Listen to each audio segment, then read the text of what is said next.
नमस्कार दोस्तों, एक बार फिर मैं आप सबका आपके अपने YouTube चैनल पर स्वागत करता हूं। आज हम लोग जो करने चल रहे हैं वो टॉपिक है यूपीएससी का सीसैट 2020 का जो पेपर है उसमें मैथ्स और रीजनिंग के क्वेश्चंस का सलूशन करने चल रहे हैं। ठीक है, तो चलिए ज़्यादा समय लिए बिना स्टार्ट कर।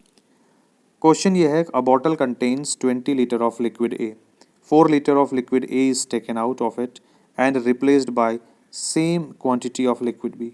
Again 4 liters of the mixture is taken out and replaced by same quantity of liquid B.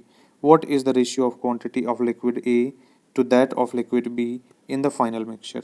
ठीक, एक बोतल में द्रव A की 20 लीटर मात्रा है, इसमें से द्रव A की 4 लीटर मात्रा बाहर निकाल दी जाती है और द्रव B की उतनी ही मात्रा वापस डाल दी जाती है। फिर से मिश्रण की 4 लीटर मात्रा बाहर निकाल दी जाती है और द्रव B की उतनी ही मात्रा वापस डाल दी जाती है। अंतिम मिश्रण में द्रव A की मात्रा का द्रव बी की मात्रा के साथ क्या अनुपात होगा, ये आपको बताना। इस क्वेश्चन में आपको दिया 20 लीटर लिक्विड ए है किसी बर्तन में, किसी पात्र में, उसमें से 4 लीटर लिक्विड ए निकाल करके 4 लीटर लिक्विड बी डाल दिया। फिर से 4 अब जो नया मिक्सचर बन गया उसमें से 4 लीटर वापस से लिक्विड निकाल करके 4 लीटर बी को फिर से मिला दिया।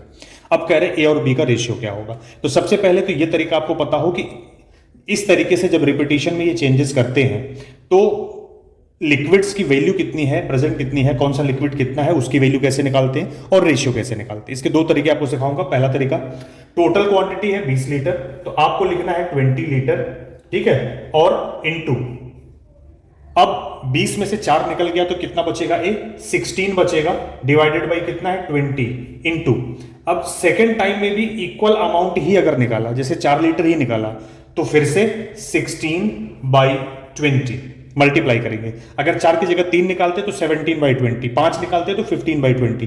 टोटल में से जितना निकाल रहे हैं उतना माइनस करके डिवाइडेड बाई जो टोटल क्वांटिटी है, जो टोटल कैपेसिटी है इस वेसल की, इस बर्तन की, इस द्रव्य की, उससे डिवाइड कर देना है। इसको सिंप्लीफाई करेंगे तो इसमें हमें ए की वैल्यू मिलेगी। तो देखो 20 कैंसिल हो गया, 2 8 जा 16, 2 10 जा 20, 16 8 जा 128 और ये 10 से डिवाइड है तो ये हो गया 12.8 लीटर। ये कौन हो गया, ये वैल्यू हो गई किसकी, ए की। अब इसमें बी की वैल्यू क्या होगी, टोटल कैपेसिटी 20 लीटर है, उसमें से 12.8 लीटर ए हो गया, तो बाकी जो बचेगा माइनस कर दो, 7.2 लीटर बी बच जाएगा। अब दोनों का वैल्यू रेशियो निकालना है तो इन्हीं का अनुपात निकाल लो। 12.8 यानी कि 12.8:7.2 ये निकालना है, तो इसकी वैल्यू हो जाएगी 128:72। क्लियर, 8 से डिवाइड हो जाएगा, 8 एकम 8, 8 छंग 48, 8 9 72, तो ये रेशियो आ गया A:B का 16:9। क्लियर, और ये जो आपका ऑप्शन है यही आपका राइट आंसर है। ये आपका ऑप्शन नंबर सी था, तो option C is the right answer कि ए और बी का रेशियो क्या हो जाएगा, 16:9। सेकेंड मेथड देखो, अब देखिए सेकेंड मेथड में क्या है कि हमको अगर सिर्फ रेशियो निकालना है, पहले में तो हमने क्या बताया कि पहले हम ये क्वांटिटी निकाल लेते हैं, ए की कितनी है, बी की कितनी है, फिर रेशियो निकालते हैं। दूसरा तरीका ये है कि अगर हमें सिर्फ रेशियो डायरेक्टली अगर कैलकुलेट करना हो, निकालना हो, तो उसका तरीका क्या है। मान लीजिए रेशियो अगर ए और बी का रेशियो अगर A:B का बनता है, तो इसका जो फॉर्मूला है, फॉर्मूला ये होता है A:B का अगर रेशियो है तो A divided by A plus B, ये वैल्यू इक्वल टू होती है आपकी x minus C divided by x और इसका होल स्क्वायर। यहां पे x क्या है, x ये टोटल क्वांटिटी है, c क्या है, ये वो वैल्यू है जो आप बार बार रिपीटिशन में चेंज कर रहे हैं। तो यही वैल्यू अगर आप यहां से रखो, x मतलब 20 माइनस 4 आप करोगे तो वैल्यू आ जाएगी 16 डिवाइडेड बाई x मतलब 20 और इसका स्क्वायर, इसका वर्ग आपको निकालना है। तो आप देखो स्क्वायर कैसे निकलेगा, इसको सिंप्लीफाई होगा पहले, तो 4 चौको 16, 4 पंजे 20, ये वैल्यू आ गई 4/5। 4 का स्क्वायर कितना होता है 16 और 5 का स्क्वायर कितना होता है 25। क्लियर, अब आप देखो a divided by a plus B, ये वैल्यू इक्वल टू है 16 डिवाइडेड बाई 25, मतलब a की जगह पर 16 होगा तो a की जगह पे 16 आपने लिख दिया, a प्लस बी दोनों मिला के 25 है।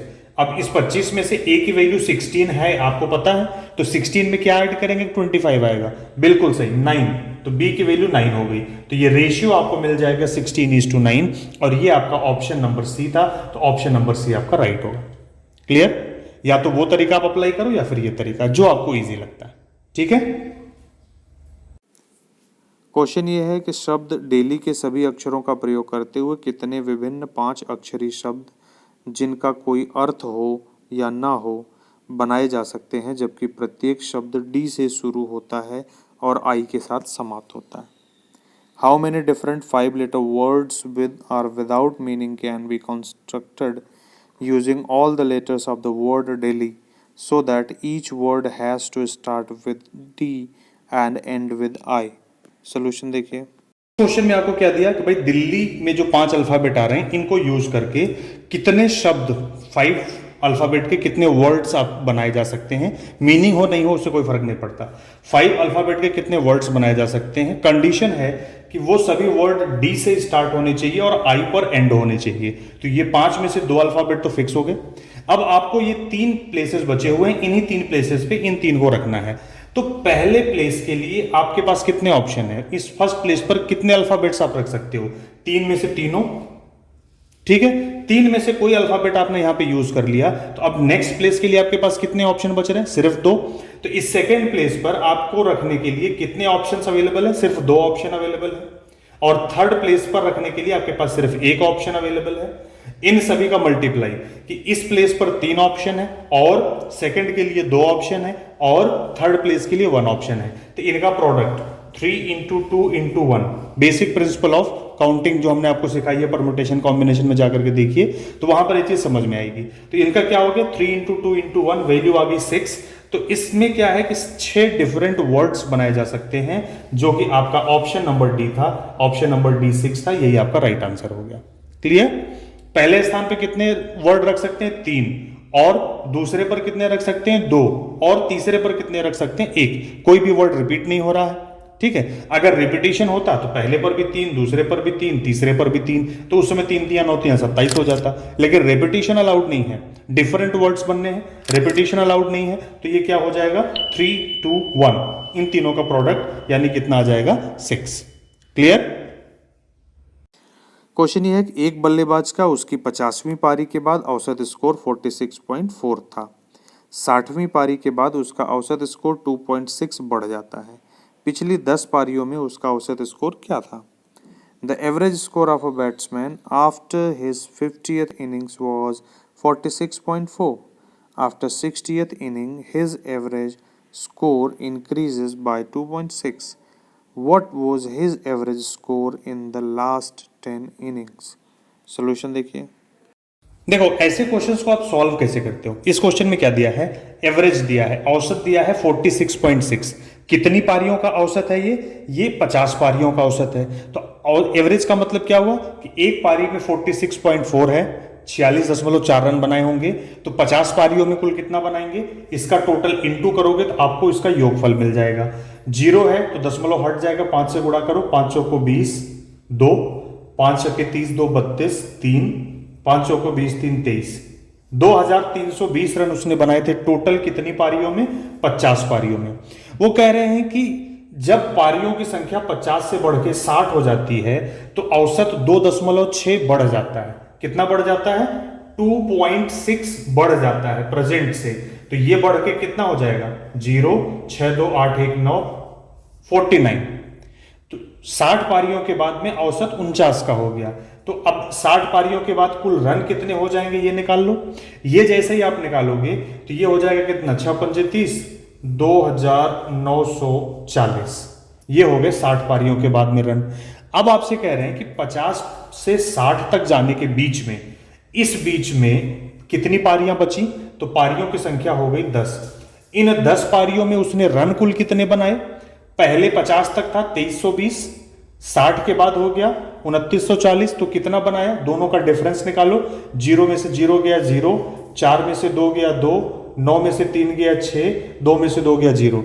इन 10 पारियों में उसने 620 रन बनाए हैं। तो अब आपको बताना है कि उसका औसत, किस औसत से रन बनाए थे।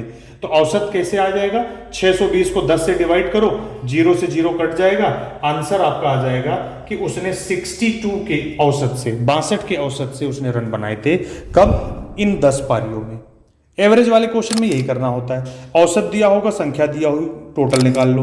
फिर आपको क्या दिया होगा, या तो औसत दिया होगा, टोटल दिया होगा, नंबर पूछेगा, या तो फिर नंबर दिया होगा और एवरेज दिया होगा, फिर आपको इस तरीके से डिफरेंस पे एवरेज पूछ लेगा। क्लियर है ना?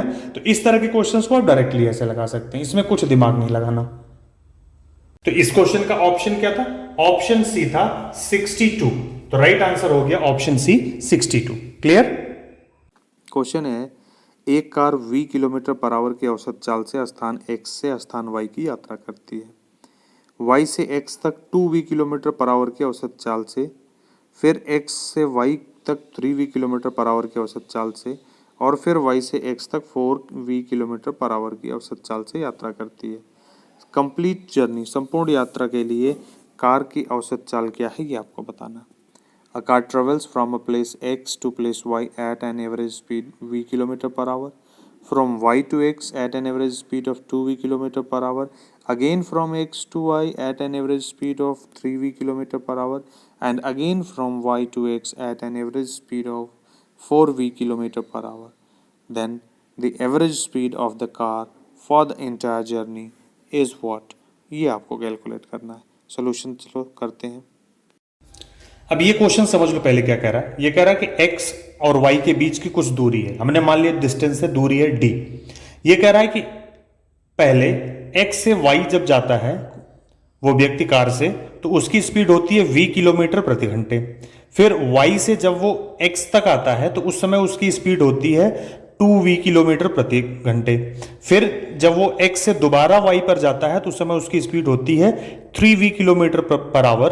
और फिर अब जब वो दोबारा y से x पर लौट रहा होता है तो उसकी स्पीड होती है 4v किलोमीटर पर आवर। ठीक है, एक बार इधर से इधर गया, फिर आया, फिर गया, फिर आया, ये कर लिया इसने। अब ये आपसे पूछ रहा है कि ये पूरी दूरी तय करने में इसकी औसत चाल क्या थी। अभी तो इसकी चाल अलग अलग थी, जाने पर v, आने पर 2v, जाने पर 3v, आने पर 4v। ठीक है, तो अब आपसे पूछ रहा है औसत चाल क्या होगी। तो औसत चाल के लिए हमें चाहिए होता है कुल दूरी बटा कुल समय। तो दूरी तो हमें मिल जाएगी, एक बार गया, एक बार आया, दो बार हो गया, फिर गया, फिर आया, 4 बार, तो d की जगह 4d। दूरी हमें पता है, हमें चाहिए कुल समय, टाइम। टाइम के लिए हमें अलग अलग स्पीड पता है, तो हम समय कैसे निकालते हैं? चाल बराबर, ये क्या होता है आपका, दूरी बराबर चाल गुणे समय होता है, तो समय बराबर दूरी बटा चाल होगी। तो यहां से अगर मैं पहला टाइम निकालूं, S1 के रिस्पेक्ट में जो टाइम होगा T1, वो क्या हो जाएगा, दूरी फिक्स है d डिवाइडेड बाई इसकी चाल, चाल कितनी है v। इसी तरीके से S2 के लिए जो टाइम होगा T2 इज इक्वल टू, ये क्या होगा, d बाई 2v। इसी तरीके से T3 क्या होगा आपका, d बाई 3v। और इसी तरीके से T4 आपका हो जाएगा d बाई 4v। ये समय हो गया। अब इस टाइम को टोटल ऐड कर लो, ये आपका कुल समय हो गया, ये आपकी कुल दूरी हो जाएगी 4d, और उनका जो अनुपात आएगा वही आपका क्या हो जाएगा, औसत चाल आ जाएगी। इसको मैं मिटा रहा हूं, ठीक है। अब जब आप यहां पर इस चीज को करोगे तो ये चीज क्या हो गई, औसत चाल बराबर कुल दूरी बटा कुल समय। कुल दूरी कितनी, एक बार गया, एक बार आया, 2d हो गया, फिर गया, फिर आया, 4d। कुल दूरी हो गई 4 टाइम्स डिस्टेंस। अब इन चारों को यहां पर प्लस करके लिख दिया, d by V plus D by 2v plus D by 3v plus D by 4v। ऊपर d सब में कॉमन है तो मैंने d बाहर कॉमन ले लिया, और v 2v 3v 4v में v तो कॉमन होगा ही होगा। 1 2 3 4 का एलसीएम हो गया 12। कितना हो गया, 12, मैंने यहां पे ले लिया 12 डायरेक्टली। ठीक, अब v से v कैंसिल हो जाएगा, ऊपर 12, फिर v से v, ये 2 से इसको कैंसिल करेंगे, 2 छंग 12, ऊपर 6 हो गया। फिर इधर से क्या हो जाएगा, 3 चौको 12, 4 हो गया, फिर 4 से काट दिया, 4 3 12, ये क्या हो गया, 3 हो गया। क्लियर। अब यहां पर देखो आप, तो ये d से d कट गया। क्लियर। अब ये 12v 12v ऊपर चला जाएगा और इन सबको हम जोड़ लेते हैं। क्लियर है। अब जब 12 ऊपर जाएगा तो ये 12 ऊपर जाने के बाद में 4 में मल्टीप्लाई हो जाएगा, तो 12 ऊपर जाके जब मल्टीप्लाई हो जाएगा तो 12 चौको 48 हो जाएगा। इसको मिटा देता हूं मैं, तो ये वैल्यू आपकी हो जाएगी कितनी, 48v डिवाइडेड बाई, इन सबको जोड़ लो, 12 6 18, 4 22 3 25, तो ये नीचे वैल्यू आ गई 25। और ये किसकी वैल्यू है, औसत चाल की। इसको डिवाइड करके देख लो, 25 से डिवाइड करोगे तो 25 एक कम 25, यहां बचेगा 23, कितना बच जाएगा 23, दशमलव ले जाओगे 230 हो जाएगा। तो 25 9 25 25 9 जा, ये हो जाएगा दशमलव के बाद में 1.9, 225, फिर 5 50, 25 दूना 50, 1.92V आ जाएगा, 1.92V। क्लियर। अब आपको ऑप्शन में जो दे रखा है उसके हिसाब से आप देखोगे तो ये वैल्यू V आती है, फिर 2V आती है, उसके बीच में, इन दोनों के बीच में कहीं पर ये वैल्यू आएगी 1.92V। क्लियर। तो औसत चाल जो है वो V और 2V के बीच में होगा। किसके बीच में होगा? V और 2V के बीच में। यही आपका आंसर है। इस वाले क्वेश्चन का राइट आंसर क्या हो जाएगा? ऑप्शन बी, V और 2V किलोमीटर पर आवर के बीच रहती है। ठीक है। प्राकृतिक संख्याओं के ऐसे कितने युग्म हैं जिनके वर्गों का अंतर 63 है? How many pairs of natural numbers are there such that the difference of whose squares is 63? Solution देखो।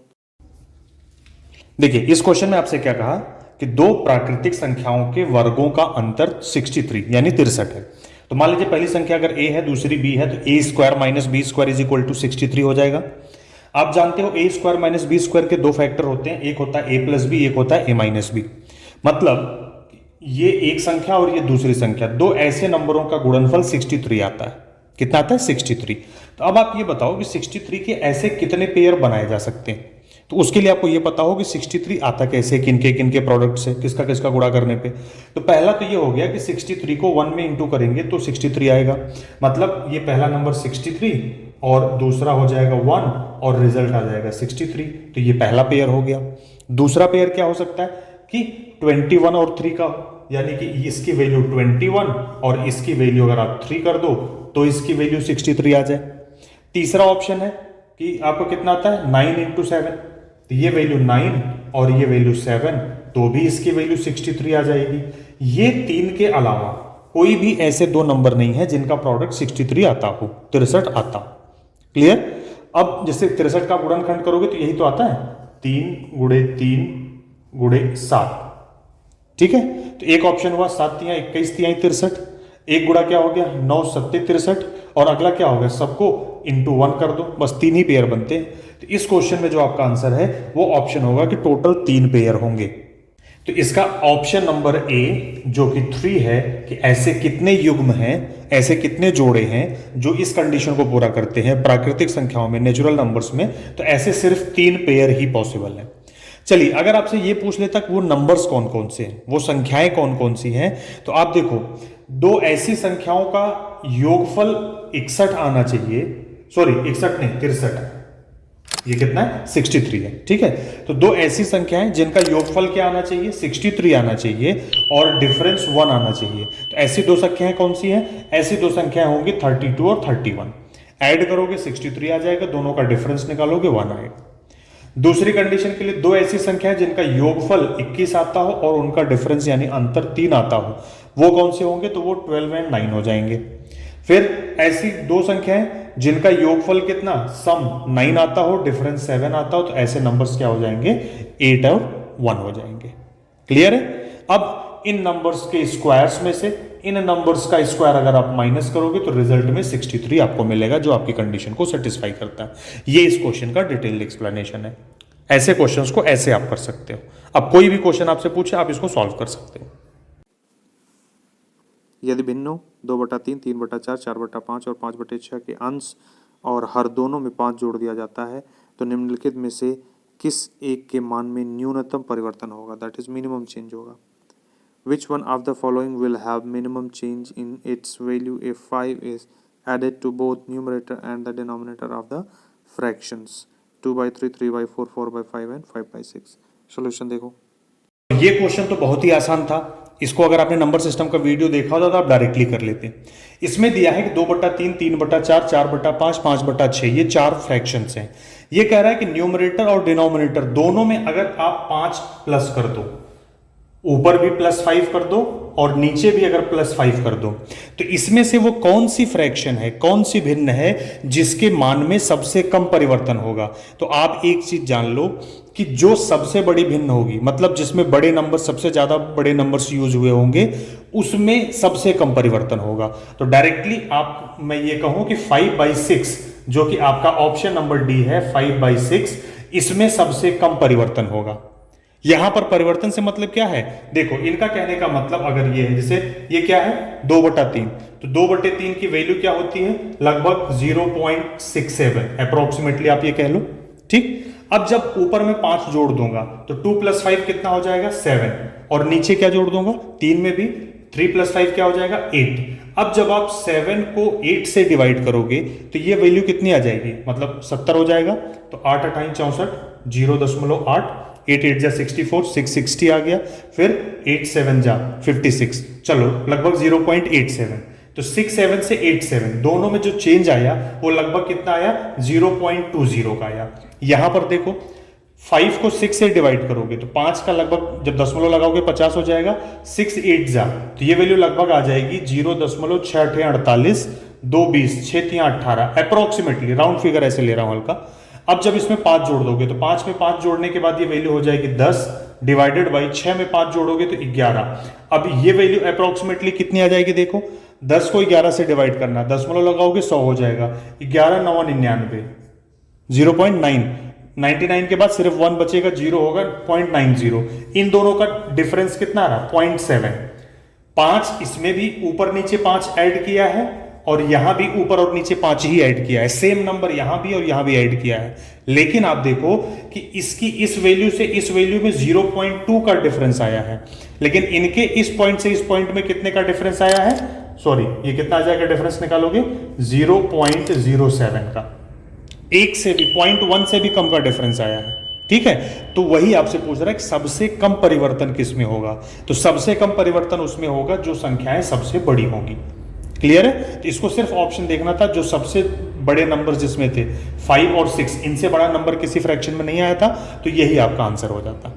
दूसरा तरीका क्या था कि अगर ऊपर के नंबर क्रम में नहीं रहते तो डिनोमिनेटर जिसका सबसे बड़ा रहता है उसमें परिवर्तन सबसे कम आएगा। क्लियर है, आगे बात समझ में। एक अंक n 3 से जो कि बड़ा है भाज्य है 3 से लेकिन 6 से भाज्य नहीं है। निम्नलिखित में से कौन सा एक 4 से भाज्य है? A digit n greater than 3 is divisible by 3 but not divisible by 6. Which one of the following is divisible by 4? इनमें से कौन सा 4 से विभाजित होगा? ठीक, तो चलो सोल्यूशन देखते हैं। देखिए इस क्वेश्चन में क्या कह रहा है, n एक ऐसी डिजिट है, डिजिट का मतलब 1 0 से लेकर 9 तक के बीच में कोई एक ऐसी संख्या है जो 3 से बड़ी है। तो 3 से बड़े नंबर्स कौन कौन से आते हैं, 4 5 6 7 8 9, 3 से बड़ी और 3 से डिवाइड होती है। तो 3 से बड़ी संख्याओं में जो 3 से डिवाइड होने वाले ऑप्शंस हैं वो है 6 और 9।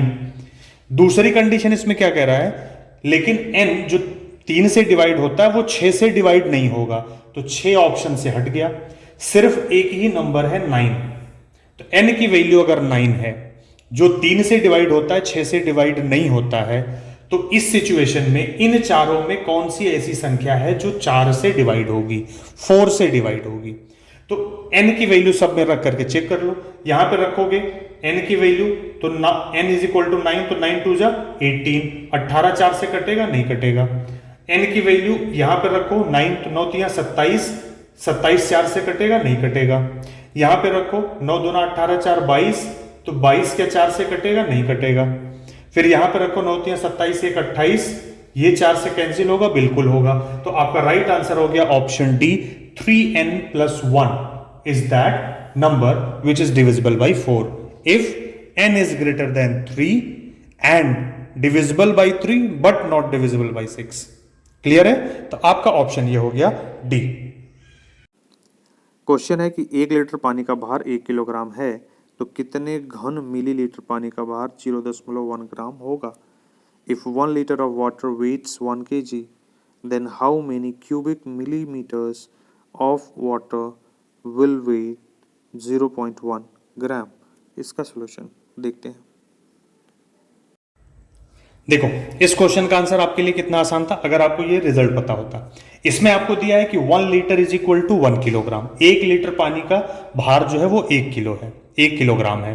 तो आप जानते हो कि 1 लीटर पानी वो इज इक्वल टू कितना होता है, अगर आयतन में मैं निकालूं तो 1000 सेंटीमीटर क्यूब होता है। 1 सेंटीमीटर में 10 मिलीमीटर होता है, कितना होता है 10 मिलीमीटर होते हैं। तो अब ये वैल्यू किसके इक्वल हो जाएगी, 1 litre is equal to 1 kilogram. 1 kilogram की जगह पे मैं लिख दूं कितना, 1000 ग्राम के बराबर होगी। तो 1000 से 1000 कट गया, 10 का क्यूब करोगे तो आपको वापस से मिल गया 1000 millimetre cube is equal to 1 gram. ये रिजल्ट आ गया। आपसे पूछा है 0.1 ग्राम, इधर भी 10 से डिवाइड कर दो, इधर भी 10 से डिवाइड करो, तो ये 0 से 0 कट गया। यहां पर आपको मिल गया 100 millimetre cube is equal to 0.1 gram. आपसे क्वेश्चन में यही पूछा था कि 0.1 ग्राम कितने घन मिलीमीटर के बराबर होगा या कितने क्यूबिक मिलीमीटर्स के बराबर होगा। तो आंसर हो गया 100 क्यूबिक मिलीमीटर्स के बराबर होगा। क्लियर? और ये आपका ऑप्शन नंबर सी था 100, तो यही आपका राइट आंसर था इस क्वेश्चन के लिए। क्लियर है? क्वेश्चन ये है कि निम्नलिखित कथनों पर विचार कीजिए। एक वर्ग और एक वृत्त में प्रतिच्छेदन के बिंदुओं की संख्या न्यूनतम संख्या 2 है। एक वर्ग और एक वृत्त के प्रतिच्छेदन के बिंदुओं की अधिकतम संख्या 8 है। उपर्युक्त दोनों में से कौन सा एक कथन सही है? Consider the following statement. The minimum number of points of intersection of a square and a circle is 2। The maximum number of points of intersection of a square and a circle is 8। Which of the above statements is correct? चलिए solution देखते हैं। इस question को जो दो statement है उसमें से पहले स्टेटमेंट का हम इन डायग्राम्स के थ्रू उसको समझने की कोशिश करते हैं। क्या कह रहा है कि एक वृत्त और एक वर्ग की जो न्यूनतम प्रतिच्छेदन बिंदुओं की संख्या होती है वो होती है 2, मिनिमम पॉइंट ऑफ इंटरसेक्शन। तो आप इन सभी में अगर देखो तो यहां पर स्क्वायर और सर्कल कितने पॉइंट्स पर इंटरसेक्ट कर रहे हैं, 1 2 3 4, तो ये 4 पॉइंट हो गए। यहां पर भी कितना है, 4 पॉइंट हो गए। यहां पर कितना है, सिर्फ 2 पॉइंट्स है। यहां पर कितना है, 2 पॉइंट्स है। यहां पर कितना है, सिर्फ 1 पॉइंट है। ठीक है, तो अब इन सब में अगर मिनिमम इंटरसेक्शन की बात करें तो ये मिनिमम इंटरसेक्शन हो गया 1, या और भी हो सकता है प्रतिच्छेद ही ना करे। क्लियर है? तो आप ये देखो कि ये पहले स्टेटमेंट से ये क्लियर नहीं हो रहा कि मिनिमम इंटरसेक्शन सर्किल और स्क्वायर का कितना होगा, सिर्फ 2 पॉइंट्स का होगा। ये संभव नहीं है, क्योंकि यहां पे ये नहीं कहा है कि वो सर्कल कैसा है, वो वृत्त कैसा है, सर्कमस्क्राइब्ड है यानी परिवृत्त है, या इनस्क्राइब्ड है यानी अंतःवृत्त है, कैसा है ये कुछ नहीं कहा है आपसे। एक वृत्त है और एक वर्ग है, तो इंटरसेक्शन कितना हो सकता है? हो सकता है चलो मान लो मैं एक अगला कोई वृत्त ले लूं, वो इस तरीके से इंटरसेक्ट कर रहा हूं तो ये 2 पॉइंट पे आ रहा है। लेकिन अगर वही वृत्त थोड़ा सा अगर बड़ा हुआ तो वो मान लो इस तरीके से कर रहा हो, तो अब भी यहां पर क्या आएगा, ये 2 पॉइंट्स पे आएगा। ठीक है ना? यहां पर कोई अलग से, जैसे यहां पर सिर्फ 1 पे टच किया, 3 पे टच करने वाला हो सकता है। ठीक, तो पहला स्टेटमेंट क्लियर नहीं है, तो फर्स्ट स्टेटमेंट इससे कुछ हमें कंक्लूजन नहीं मिल रहा। सेकंड स्टेटमेंट देखते हैं। सेकंड स्टेटमेंट ये कहता है कि एक वृत्त और एक वर्ग के अधिकतम जो इंटरसेक्शंस की जो संख्या है वो 8 होगी। तो देखो मैक्सिमम इंटरसेक्शन सिर्फ इसी तरीके से हो सकता है, एक सर्कल और एक स्क्वायर का। ठीक है, और इसमें अगर आप देखोगे तो अधिकतम इंटरसेक्शन कितना है, 8 पॉइंट्स पर हो रहा है। ये तो स्टेटमेंट बिल्कुल क्लियर है। तो पहला स्टेटमेंट क्लियर नहीं है, लेकिन दूसरा स्टेटमेंट बिल्कुल सही है। तो इस क्वेश्चन का जो ऑप्शन बी है, 2 ओनली, कौन सा, सिर्फ सेकंड स्टेटमेंट क्लियर है, फर्स्ट के बारे में हम क्लियर नहीं है। ठीक है, तो इस क्वेश्चन का राइट आंसर है ऑप्शन बी, 2 ओनली। क्लियर? उम्मीद करता हूं ये एक्सप्लेनेशन आपको समझ में आया। पानी से भरे हुए एक बर्तन का भार 40 किलोग्राम है। यदि यह 1/3 भरा हुआ है तो इसका भार 20 किलोग्राम हो जाता है। खाली बर्तन का भार क्या है? A vessel full of water weight 40 kg. If it is 1/3 filled, its weight becomes 20 kg. Why? What is the weight of the empty vessel? ये आपको बताना है खाली बर्तन का वजन कितना है। इस क्वेश्चन में जो आपको दिया हुआ है वो ये दिया हुआ है कि एक बर्तन जब किसी द्रव्य से भरा हुआ है, पानी से भरा हुआ है, तो बर्तन और पानी दोनों का वेट है 40 किलो। जब इसको खाली कर दिया जाता है, 2/3 खाली कर देते हैं। कितना खाली कर देते हैं? 2/3 खाली कर देते हैं, तो इसका वेट हो जाता है, बर्तन और द्रव्य का वेट हो जाता है 20 किलो। आपसे पूछ रहे हैं बर्तन का वेट कितना है, कितना खाली किया? 2/3 खाली करने पर 40 से घट के कितना हो गया? 20 किलो। तो अंतर कितना आया? 20 kg का। ये 20 किलो किसके बराबर है? 2/3 के। 2/3 खाली किया तो उसकी वजह से 20 किलो वेट कम हो गया। तो इसका मतलब कि ये 2/3 वैल्यू इक्वल है 20 केजी के। तो पूरी वैल्यू किसके बराबर हो जाएगी? 1 कंप्लीट इज इक्वल टू क्या होगा? 20। ये इधर आएगा तो 3 ऊपर चला जाएगा, 2 नीचे आके डिवाइड करेगा। 2 10 जा 10 3 जा 30 केजी। मतलब कि जो ये लिक्विड या द्रव है या पानी है, इसका वेट कितना है? 30 किलो है।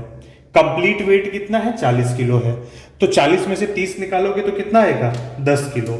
ये 10 किलो किसका वेट है? बर्तन का। यही आपसे पूछा था। क्लियर है? ये कह रहे हैं 1/3 पानी के साथ बर्तन का वेट कितना है? 20 किलो। 1/3 पानी के साथ अगर 20 किलो है तो खाली कितना है? 2/3 खाली है। 2/3 खाली होने की वजह से वेट कितना कम हुआ? 20 किलो। तो इसका मतलब कि 2/3 2/3 इज इक्वल टू 20 केजी। तो फुल 1 किसके इक्वल होगा? 3 ऊपर जाएगा, 2 नीचे जाएगा, 2 दहा में 10 तिया 30 केजी। 30 केजी किसका वेट है? लिक्विड का। तो बर्तन का वेट कितना हुआ? 40 में से 30 घटा दिया, 10 केजी। क्लियर है ना? ऑप्शन नंबर ए 10 केजी इस क्वेश्चन का राइट आंसर है। तो इस वीडियो में इतना ही, फिर मिलते हैं अगले वीडियो में दोस्तों। बहुत बहुत धन्यवाद आपका इस वीडियो को देखने के लिए। आप वीडियो सारे देखते रहिए अपने एग्जाम के अकॉर्डिंगली, और आपकी जो भी समस्याएं हैं आप वो हमारे साथ शेयर करते रहिए, ठीक है। और वीडियो को अपने सभी दोस्तों को शेयर करिए जिससे वो भी इसका लाभ उठा सके।